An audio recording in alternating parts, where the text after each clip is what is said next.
You've probably seen this number floating around. It's huge, almost unreal. But it's a number that's quietly shaping everything from what you pay at the store to the future we're all stepping into. So today, we're going to break it all down. What does this massive new milestone for the US national debt actually mean? All right, let's get into it. So here it is, $39 trillion. Just let that sink in for a second. That is the brand new figure the US national debt has officially crossed for the very first time. I mean, we're talking about a number with 12 zeros after it. It's just staggering. And it represents the total pile of money the United States federal government owes. Okay, but beyond the sticker shock, what does a number that gigantic even mean, really? It's so easy to just hear that and think, okay, that's some abstract problem for people in DC to worry about. But the thing is, this debt, it has real-world consequences. We're talking about your wallet, your savings. So the question we really have to ask is, how does this actually impact you? All right, so to really get a handle on the impact, we've got to look at two things. First, the sheer scale of it all. But maybe even more important is the speed of this new milestone. See, the problem isn't just that the debt is big, it's that it's growing faster and faster. Just think about this for a second. The debt went from $38 trillion to $39 trillion in less than 5 months. I mean, that is an insane rate of accumulation. You just don't see that kind of thing in modern history unless you're talking about a massive war or a catastrophic financial crisis. And, it's not just us talking about it. There is a real growing consensus here among budget watchdogs and financial experts. Michael Peterson, who's the CEO of the Peterson Foundation, he put it pretty bluntly. He said, borrowing trillion after trillion at this rapid pace with no plan in place is the definition of unsustainable. Hard to argue with that. So where we are right now, it's a world away from some of the political promises we've heard in the past.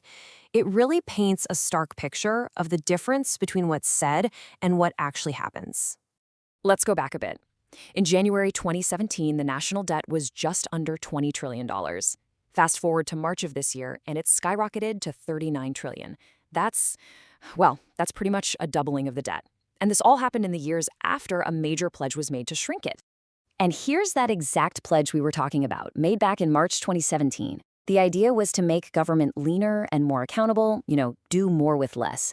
When you put that statement right next to the timeline we just looked at, wow, it really shows you what a massive U-turn we've seen in fiscal policy.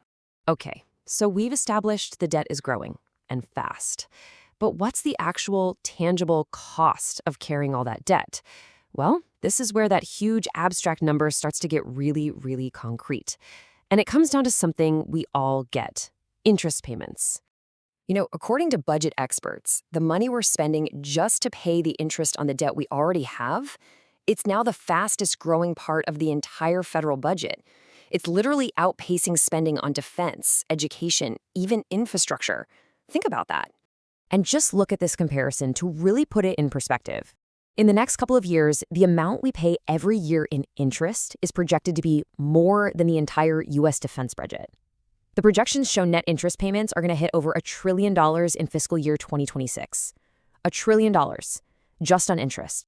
So let's bring this back down to a personal level. What does this mean for you? Well, the Peterson Foundation did the math, and they project that over the next decade, just the interest payments alone, they're going to cost the equivalent of $47,000 for every single person in the U.S. 47 grand. That is a heavy price tag. Now, we've got to add a little nuance here because it's important. While that $39 trillion headline number is, it's alarming, a lot of economists will tell you it's not actually the most important number to keep an eye on. So let's break down what the experts are really focused on. Okay, so there are basically two main ways to measure the debt. You've got the big one, gross debt. That includes money the government actually owes to itself. A good way to think about it is like moving money from your left pocket to your right pocket. For example, the Social Security trust funds. But the number most economists really watch is what's called public debt. That's the $31.3 trillion that's owed to everyone else: individuals, businesses, other countries. But that doesn't mean we can all just relax. As Kent Smetters from the Penn-Wharton budget model points out, with maybe the understatement of the year, even this more conservative number, over $31 trillion, is, and I quote, not great. Yeah, it is still a gigantic and growing problem. And that really gets us to the heart of the whole issue. The real problem isn't just one static number at one moment in time, it's the trajectory. It's the path we're on. And that's something that pretty much every expert agrees is, well, it's just not sustainable in the long run. So the Congressional Budget Office, they're the nonpartisan scorekeepers, the CBO. They project that the debt held by the public is going to blow past the all-time record, which was set right after World War II. And if you look even further out, long term, they're projecting it'll rise to something like 175% of our entire economy, our GDP. And remember, GDP is the value of everything we produce in the country in a year. That is just a mind-boggling ratio. And here's the really scary part. There's something that people in the know call a credibility gap. See, because of official budgeting rules, the CBO legally has to make certain assumptions that, let's be honest, almost never happen in the real world. Things like assuming major tax cuts will just expire on schedule. So what does that mean? It means their projections, which are already pretty worrying, are probably way too optimistic.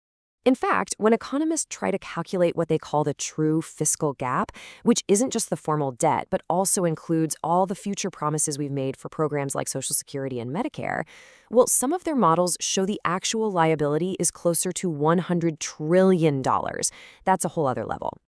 So where does all this leave us? We've got a money problem on a truly historic scale. We've got the public deeply worried about how it's going to affect them, and we've got a political system that just hasn't managed to take decisive action, all while the clock just keeps on ticking. And look, this is not just a niche concern for economists anymore. A recent survey showed that a whopping 9 out of 10 Americans believe this rising national debt is directly making their lives more expensive, driving up the cost of living. That is something you almost never see, a truly cross-partisan consensus. Now, there is a glimmer of good news here. And it's that this is not an impossible problem to solve. Not at all. In fact, most economists and budget experts agree that there are actually clear, practical solutions that could get the country back on a much more sustainable track. And that brings us to the final and most critical question of all. This isn't a knowledge problem, right? We basically know what needs to be done. This is a problem of political will. The solutions are all right there, on the table. The only question left is the will to actually do something there too?